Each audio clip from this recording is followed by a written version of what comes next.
other legends of the PlayStation 2 era. Let's see.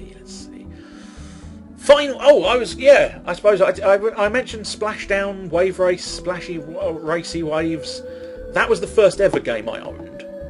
Then I got a feeling one of the very early games I owned, not necessarily the second, but plausibly the second, was now. Oh, yeah, this is interesting actually. Yeah, I suppose because the PlayStation 2 did actually. I'll carry on playing. I'll try at least. I apologise for getting absolutely distracted, but I received 40 HP. Oh yeah, I'm only using pot 1s. I've got 7 pot 2s, so I could probably afford to use them, but there you go, Alvin. Heal yourself up. Just a little touch. Just a little smidge of health. Let's have a battle. Yes, okay, there we go, that's going to happen. I was going to say, let's have a look at the map, see precisely how far west we have gone. Go west, where your arse is clean. Go west, where the grass is green. Go west, where... don't know any more of the words, and even then I don't know the words enough to not improvise the phrase "go west where my arse is clean." Anyway, oh, here we go. Flashity flashity flash, flashity flash. One assumes this is the dungeon I'm looking for. These are the dungeons you're looking for, but are they really the dungeons you're looking for? Yes, they really are. Oops. I must admit, the battles... It's interesting, the battles surprise me more in this game than any other RPG. Even though these battles are slightly more predictable, they do seem to take me by surprise just that little bit more. It's very peculiar, to say the least. It's very peculiar. I don't understand it, but still. Because some systems have an even more aggressive kind of... And so you'd think that would make you jump more. Nothing seems unusual. Giant fucking orb in front of you. Nothing seems unusual. Fair enough, mate. Fair enough. Whatever you say, son. Whatever you say. So I've got a massive flashing red dot here as well, which is intriguing. Is this going to be some kind of epic enemy? Oh, hello. What? Oh, for fuck's sake. If you could hit things. Nope. No, neither one of them can hit anything. That's fucking spectacular news. Oh, they're an orc. Very nice. So yeah, one of the earliest games I picked up on the PlayStation 1. And this is where it gets complicated, kid.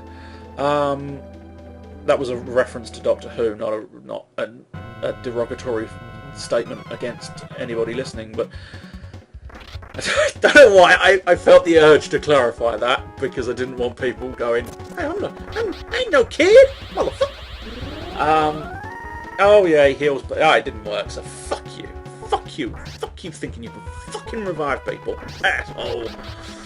So one of the earliest games I got, interestingly enough, and it's a little bit peculiar, but as I say, PlayStation 2 had backwards compatibility. So I essentially... Now, which way round would this have been? It must have been this way round, but I'm just not fully convinced of it. Alright, let's search this chest. A Potten Free! Oh, I feel very, very happy with my Potten Free.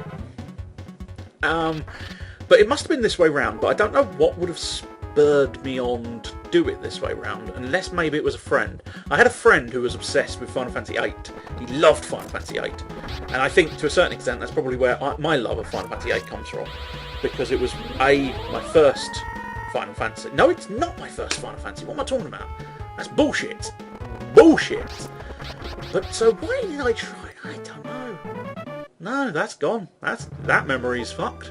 Anyway, one of the earliest games I bought on the PlayStation 2, finally I will reveal it, was Final Fantasy VI. Now I must admit, I don't know about this numbering confusion, so that makes me even more confused by it. But apparently, I believe Final Fantasy VI in America was known as Final Fantasy III. By the time I got Final Fantasy VI, it was just called Final Fantasy VI. The one with Terra and... fucking dwarf is dead! And I've attacked the wrong enemy! If I was to complain about this battle system more so than I currently am, I would say the unfocused enemy is a slight annoyance. I'm dead. I'm dead again. Really gotta use potions. But I hate using potions. They're so expensive. And it's more expensive to die. Fuck off. Anyway, you've halved your price, haven't you? I didn't need to stay at the inn, I just did. My natural instinct said, stay at the inn, you're at the inn, stay at the inn, go on, stay at the inn. Anyway, so for whatever reason, and as specified, I don't know what that reason was, I picked up Final Fantasy VI on the PlayStation 1 because the PlayStation 2 could handle playing it. And inside that was a demo disc. I think this is it anyway. Unless it was a different Final Fantasy. I think it was 6. I think it was 6. Anyway, inside Final Fantasy 6, at some point I'm going to have to go and have a look, I think, but still, inside Final Fantasy 6 there was a demo for Final Fantasy 10. And why that would be, I don't know. Fucking hell. I really have no idea how this happened now. This is memory not functioning at all. But still, I think there was a Final Fantasy that had a demo of Final Fantasy X in it. Now, I think that Final Fantasy was 6, and therefore it was on the PlayStation 1. Now, I had this game, and I played the demo of Final Fantasy X, to which I fell in love with the demo of Final Fantasy X, and I bought and played Final Fantasy X. And I loved Final Fantasy X. I do still love Final Fantasy X. I think the battle system is brilliant. I love every bit about it. The sphere grid was rather interesting, and Blitzball was one of my favourite things to do in most of gaming. Anyway, we're gonna sort of finish up because I can hear die any more times. We've got a dwarf arsehole peering at my back, and we've got a scientist who refuses to look at us because he's acknowledged the sheer volume of failure we have had so far.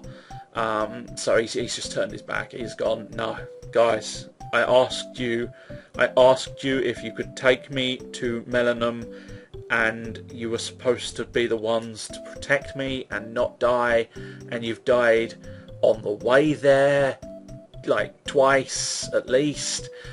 We explored the tiniest amount of dungeon and you died again, and I can't stand to look at your faces because you have failed me, you have failed everybody involved. I hate you. All I wanted was to go to Melanum with 2 strong men, and what do I get? I get you two, and you're useless and awful. Anyway, so I fell in love with Final Fantasy X, and I still like Final Fantasy X, even with Mr. Tedious as the main lead. I find pleasure in Final Fantasy X because I think it was brilliant, and that was sort of my gateway opening to loving all the other Final Fantasies as well, because I think, don't know if it was Final Fantasy VII or Final Fantasy VIII that I picked up next, but nevertheless I picked up one of those two, then I picked up the other one of those two, and then I picked up 9, and then subsequently later when they re-released them on other consoles, Game Boy, DS, etc, etc, I picked up and tried all the other Final Fantasies as well, and equally enjoyed them as much as I enjoyed the others as well. But I think my favourite always, I think, kind of 8. I always had a bit of a thing for 8, but as I say, I had a friend who was absolutely, oh my god, I love 8, I love 8, 8's the best, 8's the best, 8's the best. So I was probably biased towards it because of that, passion. A passion for that tends to be infectious. In all of gaming, a certain amount of passion is infectious, and you tend to sort of find yourself going along with it and finding yourself enjoying it because you've got this other person describing how good it is, and I think that's moderately natural. I don't know. The word sheep is blaring in my brain right now, but nevertheless, I don't know. I think the enthusiasm someone puts into something can infect your enjoyment of things and heighten it slightly. I think that's true. I'd say so. But yeah, so Final Fantasy VIII, I think I've always considered to be my favourite Final Fantasy. Although it is kind of, I don't know, it's like saying, I don't know what it's like saying. It's it's difficult to choose, is what I'm trying to get at. I was going to try and come up with a fancy saying for it's really difficult to choose between these things, but I couldn't think of one, so I fucked that right up. I'm afraid we're going to sit on this screen for the end of the discussion, much like we did with Devil's Dare. I just want to finish off a couple of extra points, and then we'll end. But I don't fancy getting my arse handed to me by any more monsters. So just going to sit in the inn enjoying the little inny music. But you don't have an inn sleepy theme. Urgh. So yes, Final Fantasies, of course, have been a love of mine for a while on the PlayStation 2. And as I say, because the PlayStation 2 had that backwards compatibility with PlayStation 1, I did experience a lot of PlayStation 1 games that way as well. I.e., as I say, Final Fantasies 6 through 9. So I think I stand by the probably PlayStation 2 as being my preferred console. Simply because it was the one I was able to do so much with. It's probably I don't know. I think it might be. I would possibly need to look it up. I could do, since I'm not actually playing the game, but I'm not going to. I know, I'm lazy. I can't help it. But nevertheless, I think it might have been one of the longest generations of gaming, the PlayStation 2 era. Don't know if that's absolutely true or not, to be honest, but I think it might have been. I think it was a pretty long lifespan the PlayStation 2 had, I think. And it was forever sort of managing to push boundaries and push limits even towards the end. Digital Devil Saga has just sprang to mind, and so I thought I'd share that with you. That was a good game on the PlayStation 2 as well. Dot Hack was on PlayStation 2. These are all just naming PlayStation 2 games. It's fun. Just suddenly remembering all these awesome games that I used to play. So I think I had I certainly feel like I had the most games on PlayStation 2, and I had all of my favourite RPGs and stuff on PlayStation 2, and I think it was the longest lasting generation. I do feel.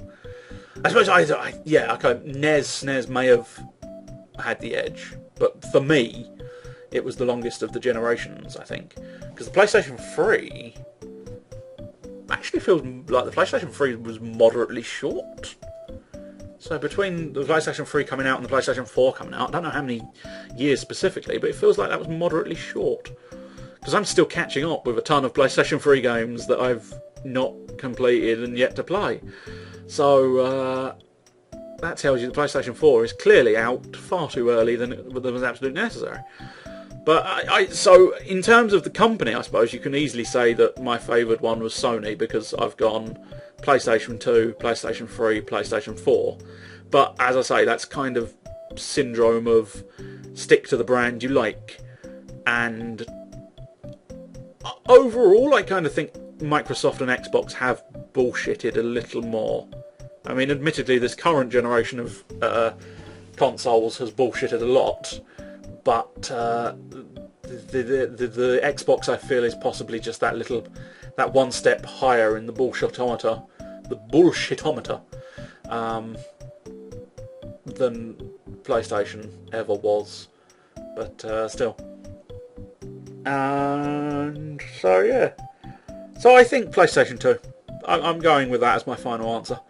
So I think we will do a recap. And again, I apologise for the blank screen, but I just, I'm not fancying any more battles and stuff. As fun as the game is, there is limits to things. So we'll just have a quick review of the questions. What video game consoles you prefer over others? I think we have categorically answered that as PlayStation 2. Dreamcast, close second, but I think it's got to be the PlayStation 2. Simply because it had the most influence over me than any other console around, I feel. Mustard or ketchup? I think we definitely suggested ketchup with mustard just being used as a seasoning in sauces. Whoops, I've almost hit my speakers all over the place. Luckily I didn't, or else I would have had the headphones rather aggressively ripped from my ears. And then finally, British people have pretty long traditions of motorsports. This I understand. We do have quite a bit of a sort of motorsporting history from my knowledge of it, which is fairly limited, but I suppose Aston Martin. We'll mention the Aston Martin because, you know, that's a pretty epic British car, and as much as I was mentioning American muscle cars, I would not say no to a fucking Aston Martin, because Aston Martins are pretty fucking gorgeous. But again, that's kind of based on aesthetics alone. Okay. That was an interesting thing to have done, because that is a tutor off of Digital Tutors that I was watching a little while ago, had what at the time I thought was an incessant and irritating habit of going you, and now I find myself in a gap going you, and it's still incessant and annoying. Anywho, do you drive a car/bike? I drive a car. What kind of car/bike do you have? Toyota Avensis. And what sort of car would I love to own? American Muscle / sleek, sexy British model. And we're no longer talking cars.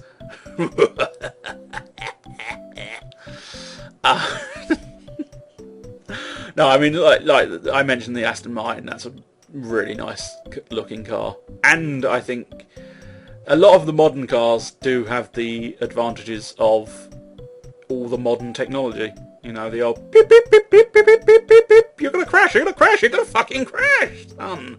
All right, chill out, you fucking beeper. So, in terms of practicality, my dream car would be like one of those with the bippity boops that's very small. Because I think I might. What's the fucking name of the car? You don't know, especially if I don't know. You definitely don't know. It's another Toyota.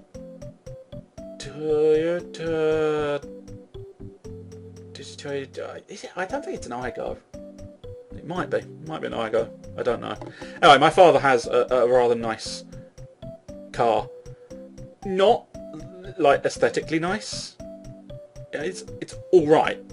I mean, it's like it's in the middle. It's kind of like it's all right, whatever.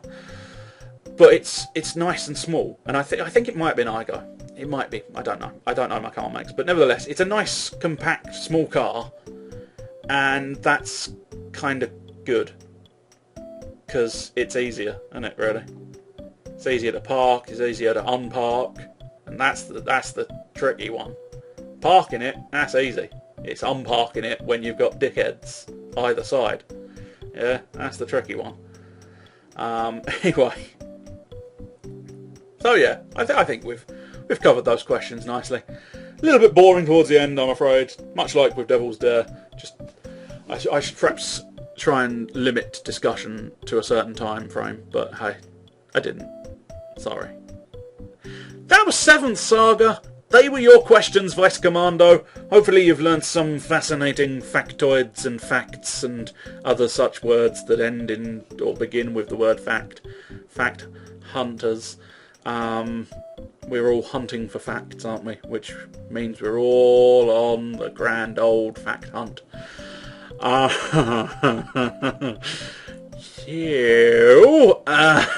It's really annoying and yet so funny to me and nonsensical to you, which makes it so much better. ViceCommando! There was some 7th Saga. I sucked. Sorry. Shit. I can't help it. But we at least got to 2 different villages. And we kicked the shit out of a bounty hunter. And we saw Fists McGee. And we got stuck and lumbered with a fucking dwarf. Anyway, hope you enjoyed. I did.